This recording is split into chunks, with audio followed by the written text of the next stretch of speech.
네, 안녕하십니까. 다원교육에서 국어를 가르치고 있는 오경 강사입니다. 오늘 저는 예비 중3 학생들이 겨울방학에 공부하게 될 문학스쿨에 대해서 말씀드리도록 하겠습니다. 우선 우리 친구들이 굉장히 고민이 많을 것 같아서 학업적인 고민에 대해서 조금 제가 궁금증을 풀어드리고 또 다음으로 이제 대입 제도가 어떤 식으로 바뀌었는지 또 올해 수능은 어떤 식으로 출제되었는지 그 경향에 대해서 좀 말씀드리도록 하겠습니다. 또 제 수업 소개와 함께 강사 소개도 하겠습니다. 네, 우선 첫 번째로 우리 친구들이 가장 고민을 하고 있는 부분이 중학교 2학년에서 이제 중학교 3학년으로 가고 있는데 굳이 지금부터 고등학교 국어를 공부해야 될까? 대비해야 될까? 이런 궁금증이 많을 것 같아요. 이런 부분을 제가 좀 오늘 풀어드리려고 합니다. 우선은 우리 친구들이 중등 국어 그리고 고등 국어 이 내신에 대해서 좀 비교를 해봐야 될 것 같은데 중학교 같은 경우에는 여기 보시다시피 학교에서 공부한 내용 그대로 학교 선생님이 여기 필기해 하고 그 부분에서 그대로 나오는 부분이 많습니다. 또 여기도 도곡중학교의 문제인데 기역과 니은으로 빈칸을 띄우고 이제 여기에서 들어갈 말로 적절한 것은 이런 식으로 그냥 조금만 공부한 친구들은 다 100점을 맞을 수 있는 시험이었다면 고등학교 같은 경우에는 이렇게 수업 시간에 했던 내용만으로는 좀 부족합니다. 친구들이 보시면 김남주 선생님의 고목이라는 작품이 나왔는데 이 부분은 진선여고에서 한 번도 수업 시간에는 가르쳐주지 않은 내용이고요. 마찬가지로 경기여고 같은 문제에서도 이제 1, 2, 3, 4, 5번이 모두 외부 지문으로 출제가 되었습니다.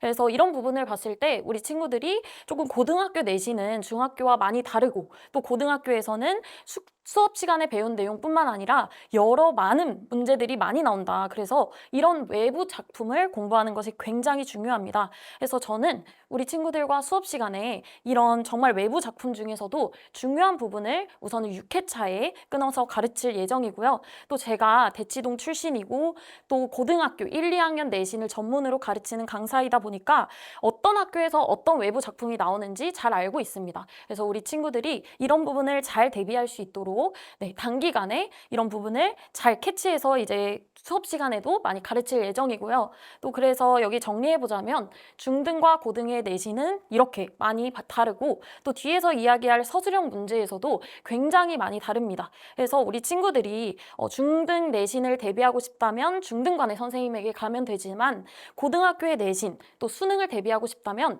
저 고등 전문 강사에게 오면 딱 좋겠죠. 그래서 우리 친구들이 많이 이제 고등학교 내신을 준비하고 싶다면 이런 고등 내신 전문가에게 가야 합니다. 또 다음으로 이제 2028년에 대입제도 개편안에 대해서 말씀드릴 텐데요.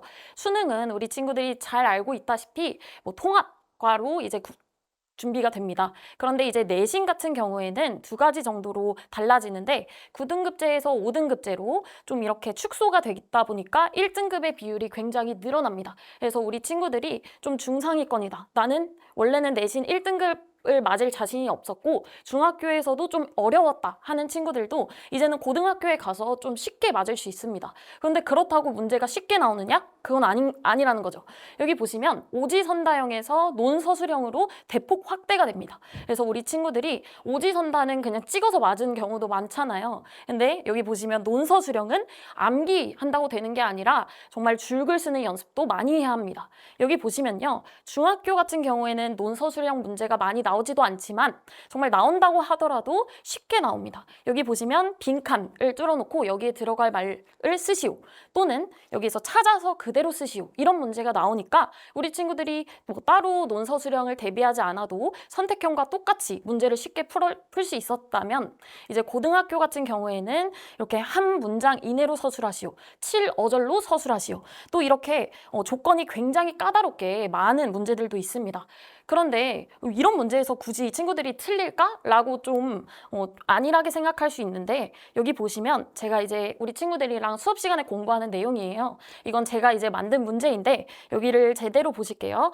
조건을 보시면 1, 2, 3 사실 여기는 되게 간단한 문제였음에도 불구하고 우리 친구 사실 공부 잘하는 친구거든요. 그런데도 불구하고 뭐뭐냐고라고 이제 그 조건에 맞춰서 써야 하는데 그렇지 않고 우려야 하는지 이렇게 썼기 때문에 이런 부분에서 감점을 당합니다. 그래서 저는 수업 시간에 우리 친구들이 정말 내신에서 채점하는 것처럼 꼼꼼하게 하고 있고 제가 이렇게 코멘트를 달았는데 조건을 맞춰서 하는 서술하는 능력 이런 연습을 많이 하도록 제가 수업 시간에 독려하고 있습니다. 그래서 이런 서술형 피드백을 통해서 1대1로 우리 친구들이 어느 부분이 부족한지 이런 부분을 좀 검토하고 있고 다음으로 올해 수능입니다. 우리 올해 수능은 굉장히 불수능이었다. 킬러 문항을 배제하는 줄 알았는데 너무 많은 곳에서 많이 틀렸다. 그래서 1등급 컷도 굉장히 낮고 우리 친구들 3학년 중에서는 현역생에서는 수능 만점자가 없다고 하죠. 그 정도로 핵 불수능이라고 하는데 사실 이 부분이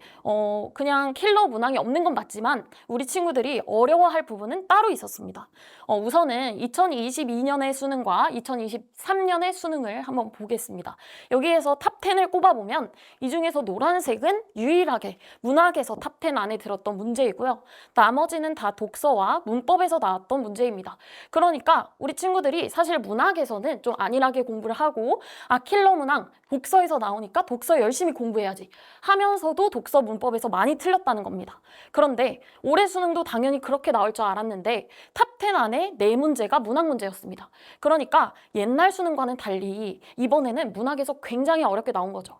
이제 평가원에서도 이제 그 킬러 문항이 독서에 보통은 이제 집중되어 있는데 이런 킬러 문항을 독서에서 좀 난이도를 조절하고 대신 문학에서 굉장히 어렵게 낸 겁니다. 그 중에서도 이제 현대시와 현대소설에서 3문제나 나왔는데 이런 현대문학에서는 지금까지 이렇게 탑10 안에 든 적이 거의 없었습니다. 그런데 이렇게 3문제나 나왔다는 건 우리 친구들이 그만큼 어려워했다는 거죠. 사실은 이 현대소설 작품이 굉장히 난해하고 우리 친구들이 처음 보는 지문이 굉장히 많았습니다. 현대시도 마찬가지고요. 그래서 우리 친구들이 이런 부분을 공부하는 것이 굉장히 중요한데 여기 보시면 킬러 문항 대신 킬러 선지가 나왔다. 저는 이렇게 정리를 할 수 있을 것 같은데 노란색은 이제 정답인 선지고 여기 동그라미는 우리 친구들이 많이 고른 매력적인 오답입니다. 이런 매력적인 오답은 우리 친구들이 거의 이 정답을 고른 비율과 유사하게 30% 이상이 이 매력적인 선지에 빠졌는데요. 이게 어머니들도 아시겠지만 뭐 3번, 4번 끝까지 고민하다가 그냥 시험 시간에 마지막에 OMR 마킹할 때 3번을 골랐는데 나중에 시험이 끝나고 보니까 4번인 경우가 굉장히 많으셨죠. 이것처럼 이제 학생들도 수능 시간에 이런 문제가 굉장히 많았다는 겁니다. 그것도 문학이에요. 그래서 이런 부분을 저는 이제 이 동그라미 친 매력적인 오답 선지에서처럼 이런 문제들을 OX 문제로 대비합니다. 그래서 여기 제가 교재를 잠깐 가지고 왔는데 이렇게 제가 이제 직접 출제한 문제들로 우리 친구들이 OX 문제를 풀게 되는데 그냥 OX만 체크하는 게 아니라 단 적절하지 않을 경우 그 이유도 쓰라고 합니다. 그래서 어느 부분에서 제대로 적절하지 않은 건지 이렇게 짚고 넘어가는 그런 훈련을 하는 거고 우리 친구들이 오지선다를 풀 때는 그냥 찍어서 맞는 경우 그냥 오답을 하지 않고 넘어가는 경우가 굉장히 많습니다. 그런데 이렇게 OX로 문제를 풀다 보면 우리 친구들이 조금만 헷갈린 선지도 다 책임감을 가지고 체크를 하기 때문에 제가 이런 부분을 1대1로 오답 해설을 해줄 수가 있고요. 그래서 우리 친구들이 이런 함정 선지를 대비할 수 있는 방안입니다. 다음으로 문학스쿨은 이제 우리 친구들 중에서 이공 계열을 희망하는 학생들을 위주로 이제 제가 개강을 하게 되었는데 이제 글을 읽는 것도 중요하지만 아까 말씀드린 것처럼 서술형에서 이제 쓰는 것도 굉장히 중요합니다. 그래서 우리 친구들이 이런 것들을 대비하기 위해서 저랑 이제 수업을 할 거고요.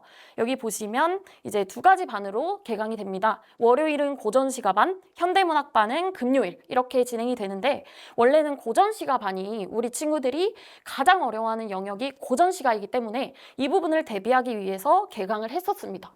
그런데 올해 수능이 굉장히 어려웠기 때문에 이 현대문학에서 특히나 어렵게 나왔기 때문에 이 반을 추가로 개강을 했습니다. 그래서 우리 친구들이 뭐 월요일 반에 오는 것도 좋지만 금요일 반 현대문학에 와서 이제 따로 외부 지문이 나올 수 있는 것들 또 고등학교 교과서에서 꼭 필요한 문학 작품 이런 것들을 공부하면 좋겠습니다. 다음으로 이제 문학 점검 특강은 딱 한 번으로 진행이 되는데 이것은 신규생도 같이 수강이 가능합니다. 그래서 제가 직접 출제한 문제로 15문제 모의고사를 제작하고 또 이것을 3회에 걸쳐서 문제를 풀어봅니다. 시간에 맞춰서 이렇게 문제를 풀어보는 것도 고등학교에서는 굉장히 중요하거든요. 그래서 제가 이렇게 문제를 풀어보면 1대1로 오답 해설을 하는 시간을 또 가지도록 합니다. 그래서 우리 친구들이 꼭 제 수업을 듣지 않은 친구들도 혹시나 이제 방학 동안 공부한 부분을 점검하고 싶다면 한번 와서 특강을 들어보는 것도 괜찮은 방법인 것 같습니다. 다음으로 이제 제가 정리해본 표인데요. 여기에 이제 클리닉이라고 하는 부분은 제가 설명하지 않고 넘어갔지만 여기 보시면요.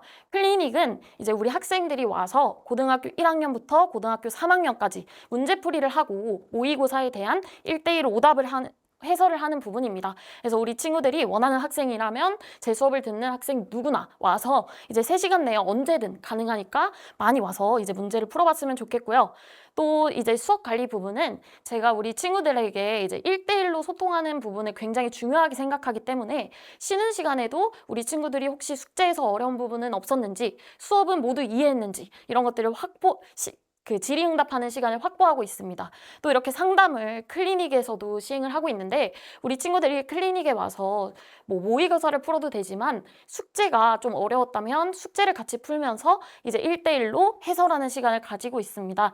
마지막으로 이제 학부모님들께는 24시간 동안 이제 소견서를 발송해 드리는데요. 이 소견서 같은 경우에는 이제 우리 친구들의 테스트 점수와 또 평균, 최저점, 최고점, 그리고 수업 태도는 어땠는지, 숙제는 잘 해왔는지 이런 부분들을 보내드리고 있습니다.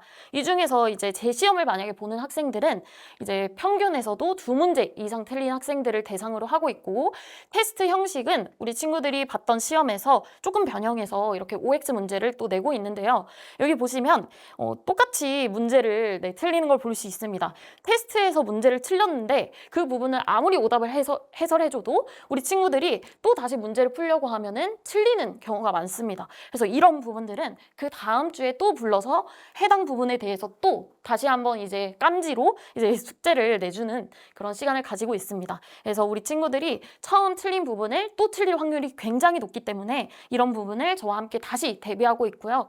그래서 저는 다른 선생님들과 다르게 이제 대치동 출신으로서 우리 친구들이 대치동에서 어떤 수업 환경을 가지고 있고 또 어떤 학교에는 어떤 선생님께서 어떤 문제를 많이 내신다 이런 것까지 굉장히 꼼꼼하게 꿰고 있습니다. 그래서 우리 친구들이 이제 그 대치동의 어떤 출제 경향이나 고등학교에서 어떤 문제가 많이 나오는지 이런 것들을 알고 싶다면 이제 6회차에 끊어서 이제 특강을 진행하는 거니까 우리 친구들이 많이 와서 이제 이런 고등학교의 출제 경향을 겨울방학에서만이라도 좀 공부를 했으면 좋겠습니다.